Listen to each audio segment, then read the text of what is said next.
They call her lavish, first lady of the slave, running the game, and you know we ain't capping. And she got the boy Jay. I done came a long way. The way that we brag, you and me, we not the same. And now we got reason to never stop reaching. We call them forest, but you call them king. We a family that speaks it. Oh, the Parkers, we're the Parkers, yeah. Keeping up with the Parkers. Hey, Parker peeps. Hey, Parker peeps. What's up, y'all? Welcome back to another video with Keeping Up with the Parkers. This video is super special because not only is it with my husband, we will be introducing my husband's very first published book. My husband just launched his very first book, The View from Halfway Up.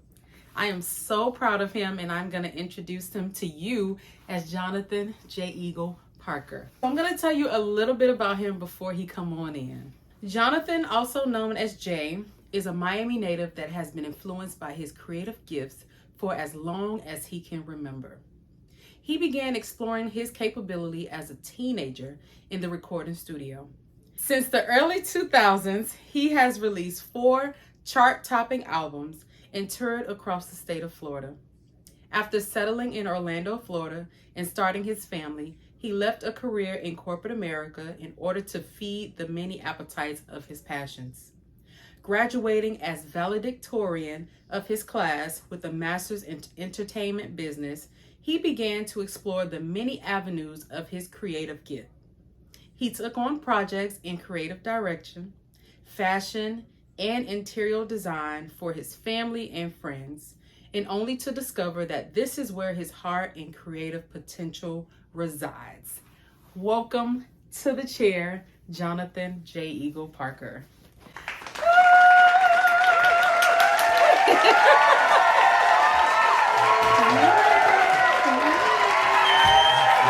Yes, how are you? Oh my God.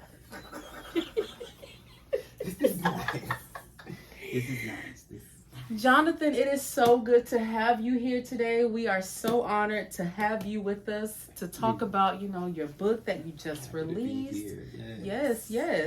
So, how's your day going so far? It's going good, Life is busy, but life is a good busy. So I can't complain. Less sleep, more work, but it feels good. That's good. That's what we love to hear. Yeah. All right, guys. So we are not going to hold you too long, but this is going to be fun, but also very serious because I believe that he has put so much work into this book. And we're just going to ask him a few questions about it so that you guys can read it. For those who have already purchased the book, he greatly appreciates it. Thank you so much. And we are just so excited about what's to come and for all of the other ones that is going to purchase this book. So, can you tell us when you released your book? I released my book on December 20th of 2021. So about 9 days ago. 9 days ago. How did that feel? Crazy. Yeah. Nerve-wracking, but also exciting and also fulfilling and also scary. Lots of emotions that happened at one time. Yeah. But it was pretty cool. Yeah. It was pretty cool. It honestly felt like releasing a CD typically does, or releasing music typically does. Okay, so you're going to learn a lot about him that you did not know, because he just said it felt like releasing a CD. And to the normal person, a CD. A CD? Who releasing a CD? Facts. But tell us a little bit about yourself outside of what we read in your bio. Well, I grew up in a very musical family. And I think I grew up as like the rebel in that family to some extent until like my high school years. I knew I could sing, but I never really wanted to. All of my singing, opportunities kind of came about when my mama just put me on a program and said, hey, you're going to be singing here at this day. Or my auntie, Lisa, put me on a program and said, you're going to be singing here at this day, this time. And then eventually in my high school years, I got addicted to it choir director in high school, was probably responsible for a lot of that. Praise team leader in high school was responsible for a lot of that. But just got addicted to music. And so I did that, and I eventually went to UCF to study human resources, which is what I thought my true like passion was. And honestly, I think that's what security looked like, not necessarily what I really wanted to do.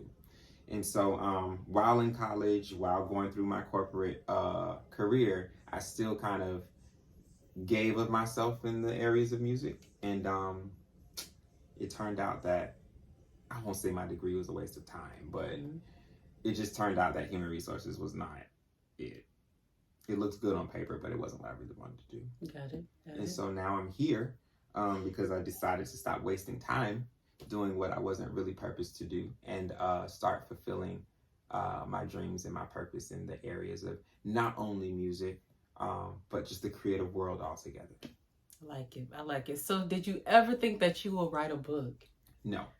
Because, you know, sometimes people have it written down like years ago, I'm going to be an author, I'm going to do this, I'm going to do that.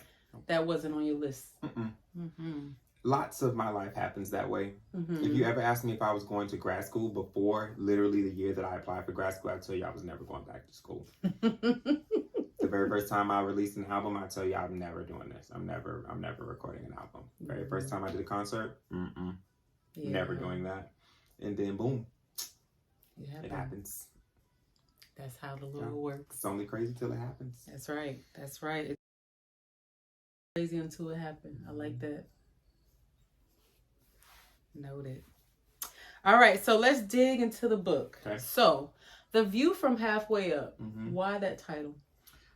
That title is honestly, in very plain terms, exactly what the book is about. And it sounds like real creative and poetic and stuff, but it's not. I was trying to make it really creative and poetic, and then it was like, just call it for what it is. But essentially, this book is a collection of my experiences. It's essentially me recounting all of the different things that I've learned and all of the different things that I've experienced on this journey.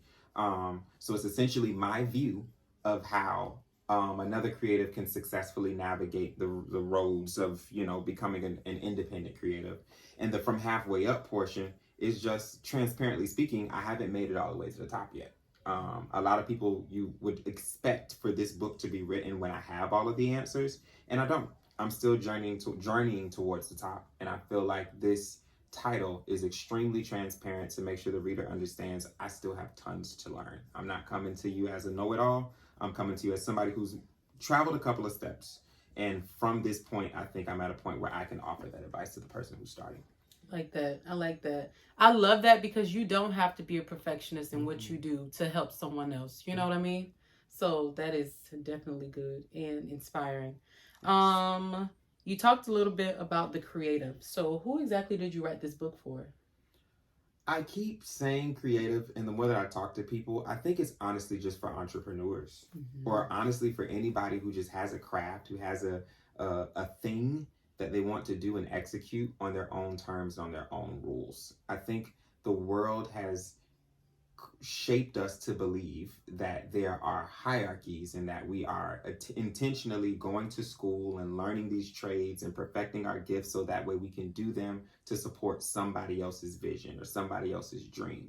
And the truth of the matter is, I think the real American dream is entrepreneurship. The real American dream is doing what you love so much that it doesn't feel like a job, and doing it based on your own rules, your own terms. So this book isn't necessarily for the person who wants to be signed by Columbia Records. This book is for the person who wants to start their own record company. Even if their own record company means that they're the only one that's signed to it. That's what Beyonce did. Yeah. Until she signed somebody else. But it's honestly for anybody. Singers, musicians, it's easy to align this to, but hairstylists, poets, chefs, seamstresses, artists that paint and draw, or somebody who just wants to open up a computer lab for high school students to use. I mean, anybody who wants to start on their journey doing what they love to do and doing it for themselves can make use of what's in this book. Love that. I love that. And I think when we talk about creative, because I think that's like a new term, fairly new term, that we call ourselves and that a lot of people call themselves that are on social media. But I honestly think that each and every individual is a creative in their own way. I truly believe that we all have a gift from God.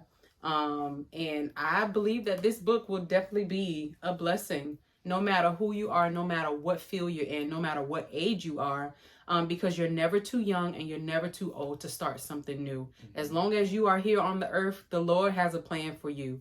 And so don't sit on that. Don't sit on that. Definitely get this book. Yes.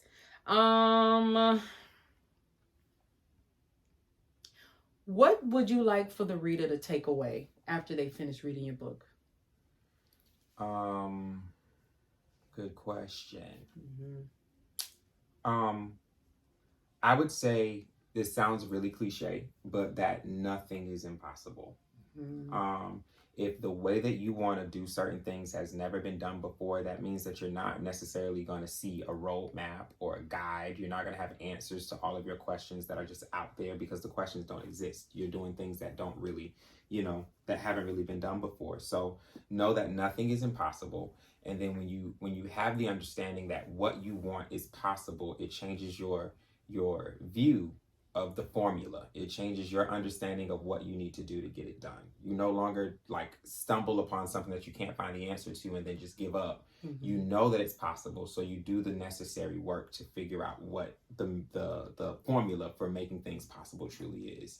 And then I think the biggest thing that I talk about in this book is the formula for success. So this is a great segue. Is for a creative or for an entrepreneur, somebody who wants to do things on their own, is talent. So, and talent just means that you're good at what you do, right? And it doesn't mean that you don't have room to grow, but you have something. Like if you can't sing, don't try to be a singer. That doesn't really make sense, right? So let's find something that you have talent in, and then after that, apply grit to that talent. And grit is defined as passion and perseverance mixed together. So you have to love it enough to work through the hard times, and love it enough to persevere, essentially. Because the road to doing anything worthwhile is not going to be easy, but especially when you're deciding to go against the grain, when you're deciding to take the hard route and do it your way instead of doing it somebody else's way, it's not going to be easy. So know for a fact that reading this book is hard because people, I don't like to read. So, and I wrote a book. That don't make sense. But this is hard. Reading this would be hard for me. But that's one of the easier steps of the journey, doing the necessary research to learn and collect information and apply that to the journey. But even when you have all of the answers and you do everything right, opposition is just inevitable at some point. So be prepared to get punched in the throat, be prepared to get clipped while you're walking up the stairs, fall and scuff your knees a little bit, and just get back up and do it again. I like it. You saying all of that made me think about something that Pastor always said. Our Pastor Patrick Lagan, he will always say, God will give you more along the journey. There'll be more as you go. So it's all about just stepping out and just doing it. You don't have to have all of your ducks lined up in a row. Facts. It don't have to be perfect for you to start. I know so many people who have a desire to start a business or do anything, and they're just like, well, I need a website. I need this. I need that. And it's you'll get there. Eventually you will get there. You just need to start. And so that's another token that this book will help you with. For sure. Yeah. What have you learned about yourself along this journey of writing your book? What have I learned about myself? I talked about this a couple of days ago with a friend, and so it's a great point to make here. One thing that I did learn about myself, and I think a lot of creatives or entrepreneurs or people who are just humble in their pursuit of the things that they do, experience, is I don't give myself enough credit. I've done a lot. I have seen through on a lot of projects. I think I've learned that I am a lot better at what I do than I like to give myself credit for. So that's one thing. And I think the second thing is that I've learned not to put limits on what I'm capable of. Because like we just mentioned earlier, if you asked me if I would write a book 2 years ago, I'd tell you no. Not just because I don't like writing. I love writing. I write songs. I write lots of things. I just didn't feel like I had the credentials. I don't have the authority to write a book. And then I wrote a book. Right. And I think we were originally talking about this book being like a very quick little workbook. It was going to be an ebook. It wasn't going to be that big because I didn't have that much to talk about. And I have a whole book. So I think that another thing that I've learned is to stop limiting my capacity or my ability to be able to do certain things just based upon credentials, and kind of like what you just said, based upon not having all of the resources and all that other kind of stuff. I'm capable of a lot more than I even know. And as I grow, I have to accept that there should not be limits or boundaries or boxes that I put myself in, because there's probably a whole lot more on the horizon than I'm even aware of at the moment. And it is. It is. And I'm glad you said that, because I feel like all of us are out here working hard. And we accomplish one thing, and then it's like, all right, what's next? Instead of taking time out to actually say, I'm proud of you. Like, you know, I'm like, I did what I said I was going to do, you know? So that is very, very important to do. You have a wife. You have a 1-year-old son. You work full time, and you indulge yourself in so many different projects that you're passionate about. How did you find the time to write a book? Because so many people have that question. I have so many kids. I have this. I have that. I don't have time. I just don't have time to do these things. So how do you find time to write a book? This is going to sound very cliche, but it's true. It's a very common saying, and it's the truth. You will make time for what is important to you. And I think that's just how it works. I think I when I have passion projects, when I have things that mean the most to me, my priorities are still in place. So I know like what comes first, what should come second, what should come third. But I kind of carve out the time. What am I giving myself to that isn't necessary, that can be substituted for what is necessary? I mean, you're my interviewer, but you're also my wife. So you know, I haven't turned the TV on at all today. We don't really watch TV in this house. We don't. We really don't. Like, we'll probably turn the TV on when dinner starts, and we might make it through a 30-minute episode or something before either we're on to the next thing or we sleep. So like those are little things, you know. Like does unnecessary entertainment really play that strong of a role in your life that you're going to allow it to hinder the things that are most important to you? I also think that having a supportive spouse means a lot as well. So yeah, you have children, you have these things and those things or whatever.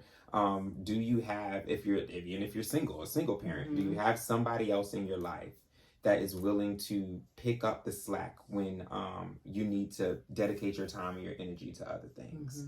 And so I think we have a good balance of like, you can tell me I'm spent, I done had a long day, I'm gonna need some help with him tonight, and I can readjust. Or you can say, hey, I done had a pretty good day. Honestly, I can put him to sleep. I can make something to eat if you need to take 2 or 3 hours to go upstairs and do what you need to do. And so that helps as well. And then I think it honestly is not that difficult to do the things that you're good at. And I know that sounds weird, but I have to tell people that a lot of the time. Yes, the process of writing this book was probably, I don't know, a year and a half, maybe 2 years, but the amount of time in those 2 years that I actually spent writing is probably no more than like 72, maybe like 96 hours. And that's it. Because it was already in me. It was just a matter of pouring it out. And so I think a lot of it is also stop making things more difficult than they have to be. Just do it. Like you feel like, and you said this earlier, you feel like you need to plan this, that, and that. You got to have all of these ducks in a row. And yes, planning is a part of the process, but don't make it more difficult than it has to be. The first thing that you need to write a book is a paper and pen, or a computer, or some device that you can dish your thoughts out on and go. And then it only took me a couple of hours to do some research to figure out how to publish this myself with a Google search. So it seems like we're doing so much, and we are, but those things aren't really that difficult to do. Just stick to it. Find a regimen that works for your lifestyle. and go for it. And yeah, we probably sleep 6 hours a night, right? And that's just the season that we're in right now. And I will say I do not glorify this like hustle all night mentality. Yeah, this mentality that our generation is in, where you just grind while you sleep. I'm up. No, you should go to sleep and you should get a full 8 hours, and it should not be that difficult. And so you're going to have seasons where maybe if you want to write a book, okay, for a couple of months, you're going to sleep a little bit less, wake up 2 hours earlier than you usually do, and get the book out, and then go back to having a normal sleep regimen. You know what I'm saying? So there were moments when I just veered off of the normal routine and made some sacrifices, even when it came to sleep, to just kind of stay up when the rest of my house is sleeping. There aren't any distractions to get it done, but I like it. Make it happen. That's right. And what you said, just do it. I feel like when Nike and their team was around that table and somebody said, I got it, just do it. Like, they didn't just say that for nothing. They don't put that on their clothes for nothing. You know, that is straight motivation. And it really is just do it.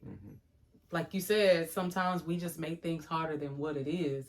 Almost always. Just do it. Yeah. Somebody asked me the other day, how did you record the album? I went to a studio and I just recorded it. Yeah. You did a live recording, I don't understand. I just called the studio and said, do you have an 8-hour day that I can schedule? And they said, yes. Yeah. And then I just went and did it. And this is literally all a Google search, y'all. Like, for real, everything is online. Yeah. All right. If you could choose one quote from your book for your readers or your listeners, what would it be? The first thing that comes to mind, okay, so the book is written, is broken down into 10 chapters, and each of those chapters are titled after song lyrics from popular artists. I have, I don't know if this counts because the quote that comes to mind is just the title of a chapter, which is actually somebody else's lyric. But my favorite, honestly, is going to be Griana's lesson on pricing the gift. And as you could probably imagine, the quote is, somebody better have my money. And I think that is my favorite quote because, or my favorite chapter too, just because the humility that I was raised with, and that a lot of artists and singers actually kind of navigate this road with, makes you feel like you should always be able to give what you can. And pricing a gift, pricing my ability to be able to sing is just hard. Like, there's no rule for, what it costs. If you can sing this higher, if you can sing this lower, if you can do this many songs without taking a break or what. So for a very long time, I would try to price the gift, and it was like weird. So I would charge people almost nothing to do stuff. If I just assumed that somebody couldn't afford what I thought I was worth, I would just lowball it. Often I would just do stuff for free because I was scared to have the conversation. But now I'm in a place where I understand that it's scripture when it says that your gift is intended to bring you before great men. Like, God gives each of us specific gifts for the sake of our prosperity. And so that might be my favorite quote. I wrote in the book, there was a time when I was struggling with this particular topic. And like any just stubborn Christian, I had to go through trying to figure it all out my way before I was like, okay, God, what do I do? And so what I felt like God dropped in me, and I don't know if it's quoted exactly like this in the book, but essentially conceptually what I felt was, who am I to discount a gift that doesn't even belong to me? So if God gave me this gift for the sake of my prosperity, who am I to come and say, not $100, we'll do it for $25? Like, that's just an insult to the Creator who gave me this gift for my ability to be able to prosper. And so that allowed me to really sit back and say, what is my time worth? What is my skill worth? I've been to school. I have sang for so many different people, so many different vocal coaches on so many different teams.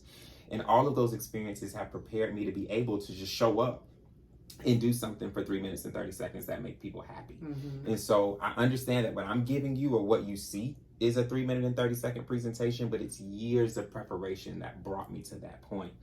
And so I was able to just confidently like get to a point where I could price my gift.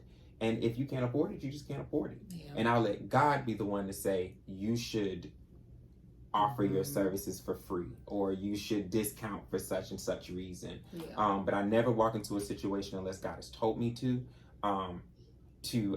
discount my gift. Otherwise, if you call me, you better have my money. And that's where we land. And that's on period. That's on period. That's on period. It's in the word. That's right. That's right. It's in the word. I love it. Have my money. I love it. All right, so we're going to wrap this up, but I have one more question for you. Okay. Are you proud of yourself? I'm very proud of myself. Mm-hmm. Yes.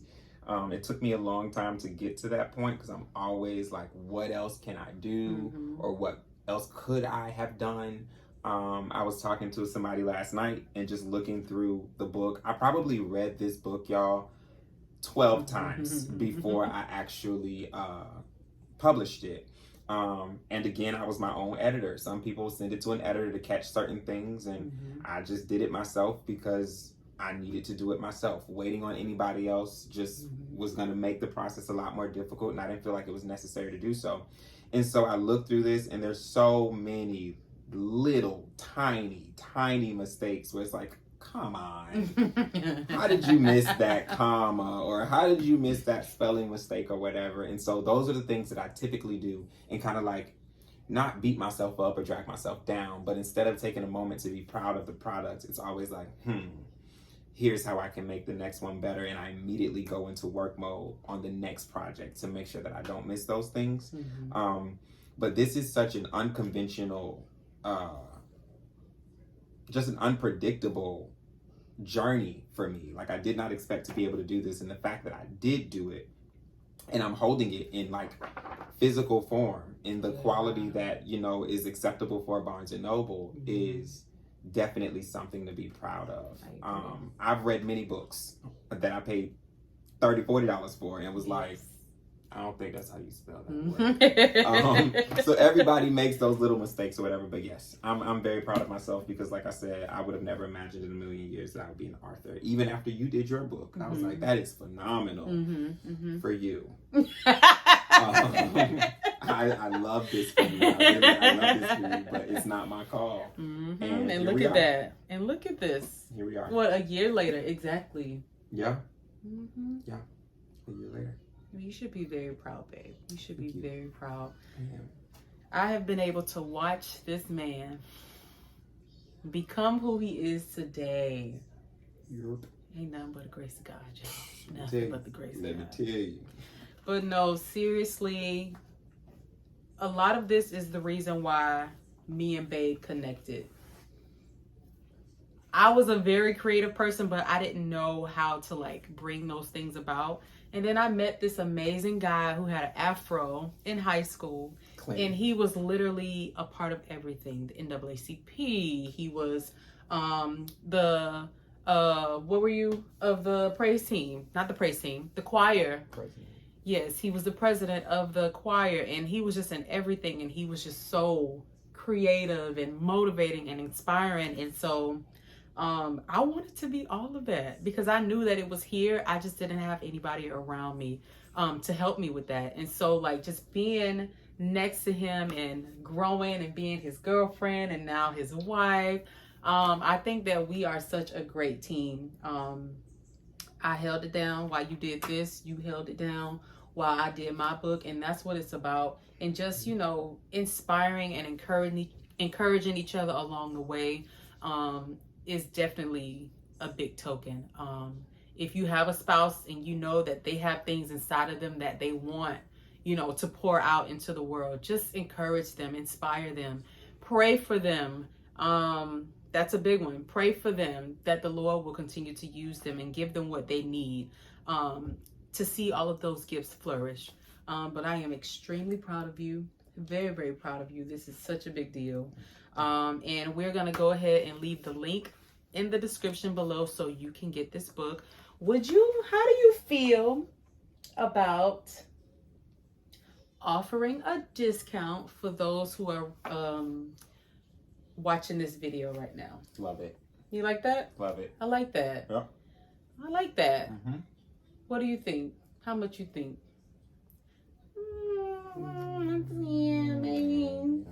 It's 2022. Mm-hmm.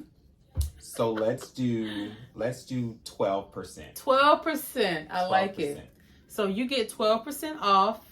And what should the code be? KUTP. KUWTP.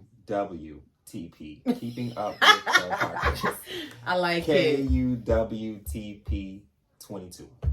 Ooh, okay. I'll go ahead and put that on the screen for you guys. Listen, if you are watching this, you better not share that. You better not share that code with anybody else. This is for you. Okay? If I get more orders than views, we got a problem. All right, so KUTWP. No. Keeping K up U with W. K. We gonna put it on the screen. Maybe I'll just do a different code. View. View. VIEW. View. All right. So you go to check out your book and you put in the code VIEW, VIEW, and you will get 12% off your book. And if you feel like you don't need it, there is somebody that needs it. Somebody, I don't know, your mom, your aunt, your cousin, your sister, your brother, your nephews, your next door neighbors. Somebody can use this book. So go ahead and get your copy today. So this code is going to be live for you guys until midnight, 11:59 p.m. on January 7th. January That's Friday, 7th. January 7th. So you have from the point that you're watching this video until January 7th at 11:59 p.m. to grab your copy of The View. All right. Now, obviously, this code is going to be live on the House of Eagle website. I won't be able to give you no discounts on Amazon. So make sure you go to www.thehouseofeagle.com, click on the View, and the ability to put in that code and get that discount will be available. That's it. All right. So we hope you guys enjoyed this video. I enjoyed sitting down with you, talking about your new book, babe. I enjoyed Very, very this proud too. of you. This was good. This is good. Hope you guys got some nuggets. And I hope you guys purchase the book because it is definitely needed in your library, especially in 2022 because we going up, y'all. We going up. And I need everything that will help me to reach my fullest potential. Yeah. And so seriously, like, not trying to be those folks, but people ask us all the time, how do you do it? I don't understand. You're present on social media. You have 12 different vlogs. You got music. Right. You're doing concerts every other week. You got a baby who's happy, who knows his mom and dad. It's not like you're just dropping them off to a nanny. How is it done? Don't ask me no more. Just buy the book because it's all in there. The formula for how we do it is here. Yeah. If you guys have any more questions that I didn't ask him, feel free to leave those in the comments down below. Make sure you hit that like button. Make sure you subscribe to our channel. We are on the way to 1,000 subscribers. We need your help, okay? So we love you guys so very much. Hope you enjoyed it, and we will see you in our next video. Bye. Oh, the podcast. We're the podcast. Yeah. Keeping up with the podcast.